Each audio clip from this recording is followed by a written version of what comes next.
Ladies and gentlemen, welcome back to the channel. My name is Chris, the High Guy Jacobs, and today we're taking a look at the next three-part series of heroes where we deep dive into the ranged heroes in Doomsday Last Survivor, and we see what is currently available there and some of the ways to use them. And use those heroes, I mean. Now, here's the biggest precursor you must understand. In order to make this content digestible, it has to be made into chunks. So I have split this into three parts where we will take a look at 4 heroes at a time. Those 4 heroes are going to have a lot of flexibility, especially through ranged. You'll see a lot with flexibility. But what I am going to do is focus what those 4 I think should be good for inside of that specification. So for example, today we're talking field battle, and I'll talk about the 4 heroes that I think fit really well within this category. Next, we'll talk about either rally or garrison, the 4 heroes that go there, and so forth. So if you don't see your favorite hero inside of this video, realize that they will be coming out. Maybe I just think of it a little bit differently. If you look at someone like Julia, for example, you'll find her in a different video. Just doesn't mean that she's not good at fighting in the field. It just means that I think that with the options that are available, she doesn't necessarily make the cut in comparison. But that doesn't mean you can't use her in different places. Like I said, these heroes have a lot of flexibility. A lot of them do anyways. You can end up using them wherever you want. A lot of what we're trying to do here is just teach you about the heroes and what each hero does, pardon me. So first, we're going to be taking a look inside the field battle situation, and we are looking at the number 1, Sophie. She's a brand new hero coming to the game, just released here in the last Top Commander. Her and Ethan both are brand new to the game, both making waves, and once we go through her kit, you'll see exactly why. First and foremost, I have to admit, she reminds me of the one game BioShock. She reminds me of the little sisters from BioShock who had those big, what was it, the uncles or the brothers or something like that was protecting them? I don't remember exactly. You can roast me in the comments. The point is, it is a cool little battle design. I'm actually a big fan of the monstrous beast. I like his 4 eyes. They're kind of cool. So it's kind of an interesting design prospect. And then once we go through the kit, you'll kind of see how ouchy she really makes it. So first, the Dreamscape Giant Sophie. She is bringing the skills tree. She is bringing the range skills tree. Or the skills and the range squad talent trees. The generalist one is not really one you're ever going to really be using. And I'm not even sure if even the strategy doesn't give you the option to use it, even though that's one of those things. Now, one of the things with Sophie that you'll see as we go through, she does an incredible amount of damage, which is kind of her key thing. So, especially out in the field, that's one of those things she's able to kind of spread it around, and you'll see where that works. So her first skill, Giant's Wrath, requiring 900 rage. So this is where we're starting to see a brand new set. Normally, every hero's coming in at 1,000. You've got Chun coming in, I believe, at 1,200, or is it 11? No, 1,200 for Chun. But now we've got Sophie coming in at 900. So she's going to be pumping out a ton of damage very quickly. And she'll be dealing damage to a current target, so to one target at a value of 13,500, and increasing skill damage received by nearby enemies up to 3 enemies by 20%. So now she's able to spread a lot of that damage around. And if you're using her in the field, for example, and you've got multiple troops, well, now she's boosting those capabilities for your other troops. Her second skill, Shoulder Ride, is a passive skill, increasing rider squad travel speed by 20% and then attack by 32% when not rallying. So again, when she's not in a rally, this is one of the reasons why she does specific to the battlefield, obviously because we are dealing with giving skills that are specific to when she's not rallying and things like that. Yes, you can use her when she's garrisoned, but you'll see her skills don't necessarily play out for her being a tanky garrison. So you won't necessarily do that.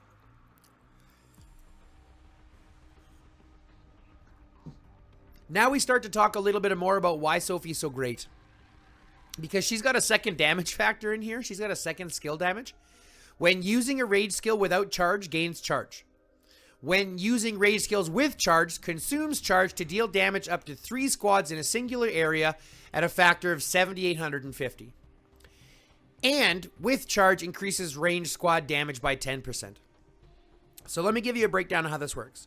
Your first skill, you won't have charge. Okay, so your first skill is going to be 13,500, and then increasing skill damage received by nearby enemies by up to whatever it is.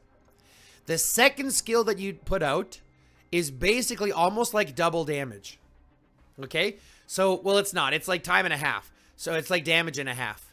Okay, so you're going to do rage skills without charge gains charge. So you're going to gain charge. The second time you do your rage skill, it's going to consume charge, deal an additional 7,850 plus 3%. Or plus 10%, sorry. And then this will be receiving an additional 10%. Because it'll be triggered with this already in place. So that becomes a ton of damage. That means that one skill is going to be hitting for 13,500. The next skill is going to be hitting for 21,000. 22,000. You see what I'm saying? So it becomes a decent amount. Punch, punch, punch, punch, punch. Next, we've got Bottled Dream, increasing range squad HP by 32% and increasing range squad damage reduction by 5.5%. So we do get some tankiness in here. Having HP is huge. And then overall damage reduction is decent. So she does have some flexibility, but obviously as you read through her skills, you see that she really, really shines in the field fighting there. And then lastly, Giant's Authority, once you have her awakened, immediately gains charge for 15 seconds when entering battle. Every time charge is consumed, there's a 30% chance to deal damage again. So now you start to see where she really stacks it on once she's awakened.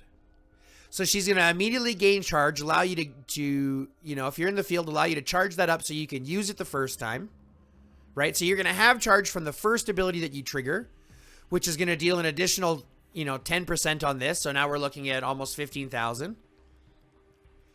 And then this is going to trigger for 7,800 plus an extra 3%, or plus an extra 10%, so 8,500. And then there's a 30% chance to hit 8,500 again.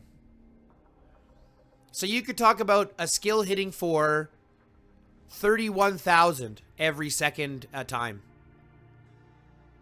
That's a ton of damage going out. That's like a ridiculous amount of damage. Right?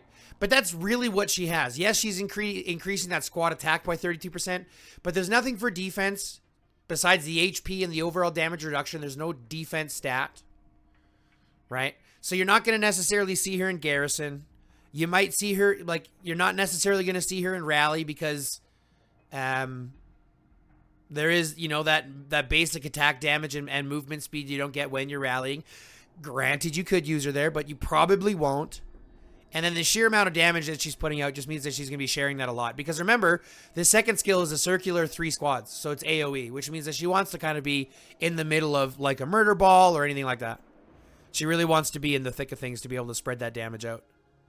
Because remember, there's no downturn to that. So she's dealing 7,850, right? Plus 3%, so 8,800. And to 3 squads, so 8, 16, 24,000 damage. Plus 15,000. You see what I'm saying? So it stacks up very quickly. She deals a ton of damage in the field, especially when 5 fighting and things like that. So that's why we put her in field battle position. Okay. Who are you going to pair her with in the field? There's a lot of options. Pair her with Lynn, if you really want a tanky fast line. Pair her with the new Jack, if you want another tanky fast line. Pair her with Chun, if you want a tanky fast line. Pair her with Julia if you want one that's going to hit really, really, really hard. Like there's tons of options because there's lots of playability, right? You can even pair her with Nakano if you've got nobody else. Or Nakano. The point is there's some flexibility there. But truth be told, she will stay mostly in the field battle position. You know, leading marches, things like that. I won't... Like I said, I won't say that you won't see her in Garrison or you won't see her in ranged or in rallies because obviously people will put them wherever the heck they want. But for the most part, she's going to be kept a lot to field battle and things like that. Same with our next hero, Lynn, Exoskeleton Heroine. Lynn is also bringing the skills tree and the range squad tree. But as we go through her skills, you'll see exactly why she plays very much into field battle and things like that. First, we got Precise Breakthrough as a rage skill requiring 1,000. we're going to be dealing 11,700 to a target. If flanked, when not rallying or garrison, deals damage or additional damage to the current target at a factor of 3,000 and reduces skill damage taken by 20% for 2 seconds. So this means if she is the target of multiple attacks, okay? So she'll deal damage to the target. If she is flanked, so when not rallying or garrisoned, again, when she's out in the field, we'll deal an additional 3,000 damage and reduces skill damage taken by 20%, makes you a lot tankier. Especially when skills are so prevalent. Lasts for 2 seconds. Next, we've got Auto Fortify.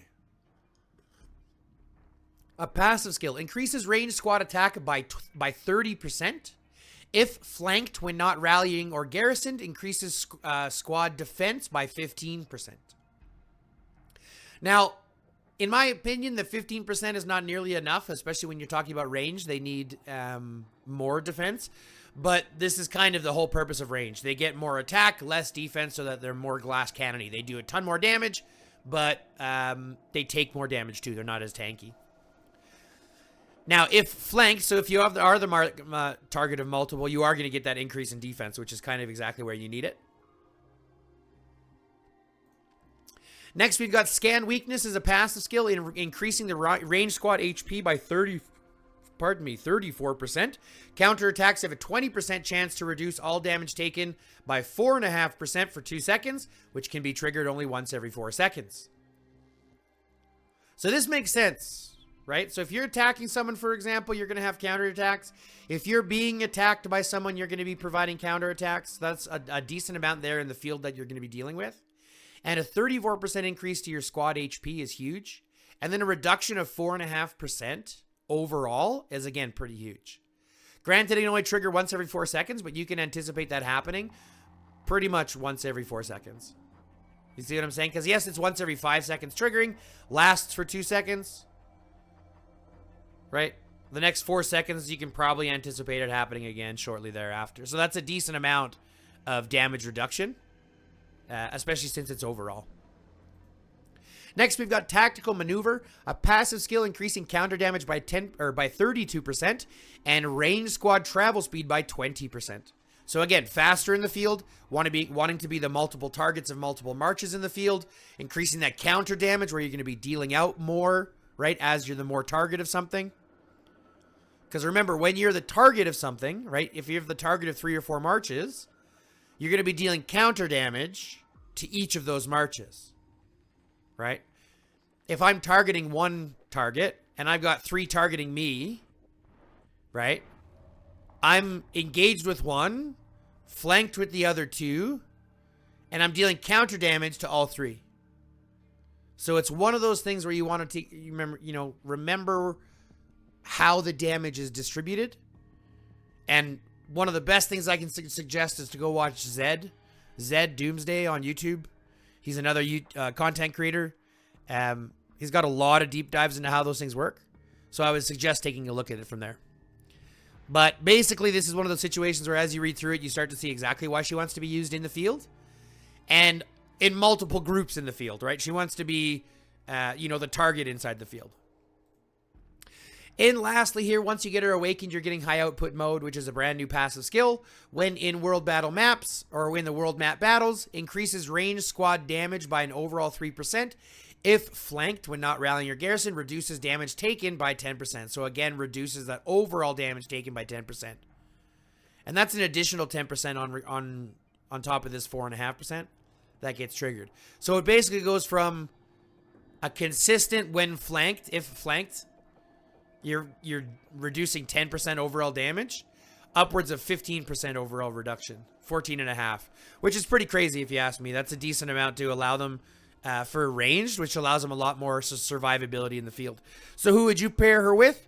Well, someone like Sophie, for example, who's going to do a lot of damage. You could pair her with someone like or Lewis, for example, who's going to do a lot of damage and has a little bit of survivability. You could pair her with Julia, for example, for a lot of damage. It really kind of just depends on what you want to do, but there's a ton of playability inside of that field battle bracket. But that's Lynn. Next, we're going to talk about a brand new addition that many people didn't even know was in the game yet. This is coming from the collaboration, the Pacific Rim collaboration that they've advertised next. His name is Jack Bronte. Now, Jack Bronte is one of these characters where it's obviously going to be one where he's going to be really good. I'm going to warn us now as we go through his skills. You'll see he's going to be very good, but he's going to be very expensive because he's going to be a collaboration hero. So he'll probably, as the other ones, if you don't level him up, if you don't level him up and awaken him throughout the event, it's going to be twice as expensive to awaken him. So if you are going to spend, you're going to want to spend to awaken him during the event, at which point it's going to cost a ridiculous amount of money I don't even want to fathom. However, we are going to talk about it because he is a collaboration hero that we will see. And as you'll read his kit, you'll see exactly why he wants to be in the field. He's also bringing the skills and range squad trees. He's also bringing the range squad and skills trees. And once we go through his kit, you'll see why he wants that field. So first, he's got his collaboration skill, dealing increased damage to infantry squads by 5%, but taking from rider squads an increase of 3% damage. So hits harder to infantry, takes more from riders. The same thing when you look at or if you look at Marco and Aerie, same thing, right? Deals more to deals more to range, but takes more from infantry. Same thing. So we go back to Jack. That's his first one's called Ace Pilot. Now we look at his first ability, Resonance Shots. Rage required 1,000, dealing damage to a current target, so one target for 11,000 or for 13,500. When not rallying or garrison, so when in the field, recover HP based on the number of squads flanking the enemy target. This effect counts up to 5 flanking squads, which means that not only is he dealing 13,500 damage, but then he's also healing for what could be 2,750 as well, which is decent when you look at the damage dealt versus and with the heal as well. Effects counting up to 5 flanking squads. So if you're running 5 deep with him in the field, that's going to happen every time, right? You're going to get that extra heal off every time because you can target the same guys every time. Next, we've got Coordinated Tactics. We're going to increase the squad HP by 30%. Basic attacks granting 10 rage when flanking the enemy. So we're going to see a ton of extra rage regeneration, which means that he's going to have a ton of damage coming out, heals coming out, sustainability. And a 30% squad HP is nothing to gawk at. That's pretty good. Next, we've got Flanking Operation. When not rallying or garrison, so again, fighting in the field, increases skill damage by 36% when remaining squad is less or is 50% or more. When squad size is less than 50%, reduces skill damage taken by 36% and increases your travel speed by 20%. So you're going to end up you're going to take less damage, especially the skill damage. You're going to run faster to help you get away. And you're going to get an additional 30% or 36% damage on your skills when you're in the tip top of your account. Next, we've got Speedy Travel, where we're basically just flat increasing travel speed by 20% and squad attack by 30%. And if you include this with here, we're looking at a 40% travel speed increase for ranged, which is pretty good, exactly kind of what they need. And then a flat 30% for attack. So we got a 30% HP, a 30% attack, a 36% skill damage addition, a 36% skill damage reduction, a 40% movement speed, travel speed increase, and then a decent amount of damage. 13,500 damage is nothing to gawk at. That's still pretty good. And then once you have him awakened, his damage goes up. His his damage goes up. He maintains the same HP. And then the assistant also has one as well after casting a skill. So you end up with basically a double heal effect. Right? So when not rallying or garrison, recover HP based on the number of squads flanking the enemy target. The assistant has a 50% recover additional HP after casting a skill. Right? So basically, not only does his damage go up to almost 15,000, 14,850, makes him one of the hardest hitting heroes. But he also gets this additional heal, so we're looking at almost 3,000, almost 4,000, actually it's over 4,000 healing. Now, don't get me wrong, healing is not as good as shielding, right, in comparison. But when you think about it, sustainability in the field with his added HP and his added attack makes him hit very hard. Skill damage makes him hit very hard. Once he's awakened, it makes him hit even harder. Right? Sustainability to keep him above that 50%. Damage reduction when he goes below 50%. I mean, he's going to be really good. In my opinion, from what he looks on paper, he'll be really good. You'll see him in the field. But he'll be one of those heroes, so he's not twice as good. He's not going to be worth it to level up later in the game. It'll be only worth it to level up during the collaboration. So if you're looking to spend and you're a ranged main, this is your collaboration hero. Is he insane? Nope, but he's good. At least on paper. Right? We'll see him in battle once he comes out. Now, lastly, we're going to talk about one last hero that we're putting in here. And I really should have done Jack in fourth. But we are going to talk about the one last hero that I think is going to work in the field, and that's Chun. I'm still personally undecided with Chun. A lot of people tell me she's really good, and yes, if you look at her skill damage, it's still really good. Like, she still plays very well.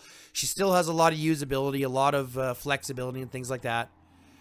But when you think about the meta of the game being basically casting as many skills as you can, and you realize that her skills are now going to be coming off 20% slower than everybody else's, it means that she's already at a disadvantage. So it's like, part of me says, yes, I mean, she still does a decent amount of damage. She still has movement speed. She's still got reason to play, but it's like there's lots of other better options, right? Like, I still think that Sophie is a better option. Julia is a better option. Lynn is a better option. Yes, Chun, I believe Chun is the one that has the silence. Just wait a second. Yeah, she's the one that has the silence. And you can obviously get that silence without awakening. Julia is an awakened silence. You can only get her from awakening her. But I just don't see Chun nearly as impactful as some of the others. She just kind of, in my opinion, goes down a little bit. Now, granted, these are my opinions, and I'm not a ranged main. So, feel free to roast me in the comments. But the truth is, from my perspective, she just doesn't bring as much as, say, Julia or Sophie or Lynn, things like that. Okay? But let's go through her kit, and then you can be the judge. Spring Zephyr Chun brings the skills and range squad talent tree. Her first ability, double kill, requiring 1,200 rage, but deals 12,000 damage to 2 enemies in a straight line. Okay? If only one enemy is hit, they increase the damage by 20%. So if only one enemy is hit, we're going up by an extra... Well, what would that be? I mean, 25... It's like 2,250. So again, it's like 14,000 to one target, right?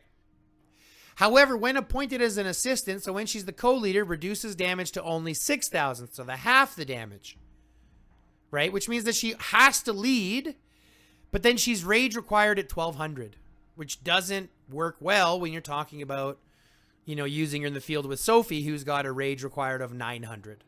You see what I'm saying? So we want to be cautious of that. It is, again, still dealing 12,000 damage plus an additional 20%. But it is cut in half if she's the co-lead. Next, we've got Retribution. A passive skill when taking skill damage restores 100 rage instantly with a 10% chance to inflict, or a 50% chance to inflict silence on the attacker for 3 seconds. This triggers once every 6 seconds. Okay? So when taking skill damage... restores 100 rage instantly, which is pretty decent, with a 50% chance to inflict silence. Silence is pretty good. And so there is some playability here, right? Can trigger once every 6 seconds. So not necessarily if she's being flanked or targeted at multiple things, because it's only once every 6 seconds. She's not going to silence everybody. But she will get that silence off typically, depending on how you're doing it in the field. Granted, though, the problem is it's connected to taking skill damage, right? So you have to take skill damage in order to have that 50% chance to trigger silence. So this is just one of those reasons why I wouldn't necessarily use her as much. Now we got Battle Elite. When in battle, increases squad HP by 20% and attack by 20%. Again, we just start to see her get a little outdated when we talk about some that have a much higher HP. Right? Lynn gives 30% HP. Right? 34% HP, sorry. And a 30% attack, where she only does 20 and 20. And that's only when in battle. So when she's engaged in battle, right? And then lastly, Resilience. When leading ranged only squads, increases skill damage by 25% and squad travel speed by 30%. So this is one of those reasons why, I mean, she ends up hitting pretty hard. Because when you factor this all in together, 12,000, right? Plus an additional, where we're going to increase that damage by 20%. We're going to increase skill damage by an additional 30 or additional 25%, so 45% on that skill damage. So instead of 12,000, we're looking at almost 18,000 to 2 targets without a reduction. So there's still some playability there, right? And then once you have her awaken, the damage factor jumps even more. We're talking to 13,000, right? And then the damage factor going up by 25% if it's only one hit. So she does hit incredibly hard, but only 20% HP, no defense, so she's really squishy. Yes, she's going to move fast in the field, but that rage requirement of 1,200, in my opinion, is kind of where it just seals the deal, where she's just not played as much. There's just better options. If she's the only one you have, it's not bad, but like Julia is going to be better. Sophie, Lynn, Jack, these three will be better. So she's not bad. She's just not great. And who would you pair her with? I mean, anybody that's going to give you anybody who's going to give you some movement speed, you could put her with Lynn, Jack, Sophie. All of those would be good. You could put her with Julia for a massive amount of damage. Right? A little bit of AoE, massive amounts of damage, skill regeneration. You could put her with Lewis. I've done that twice now. So it really kind of depends on what you want to do, but it is a decent amount of damage. It's a lot of damage going out. She's just very squishy, puts out, 20% less skills than everybody else. So she has to rely on that rage regeneration. You know what I mean? When you got rage regeneration coming from some of the other ones that, have 1,000 rage skill, you start to see kind of where she gets hindered. But again, not bad, just, not the best. You got better options. But that's it, folks. That's going to be it for the Field Battle Heroes. If you like what you saw, go ahead and hit that like button, subscribe, fill out the notification bell, and share this video with your friends. Get them clued in to exactly what these heroes do. All right. Thanks very much for watching, guys. Like I said, this is only part 1 in Deranged Heroes. We will be doing Garrison and Rally as well. So tune in for those, and don't forget to fill out the notification bell so you get any new drops whenever we drop new videos. But that's it, folks. Love, peace, chicken grease, and until next time, stay lifted.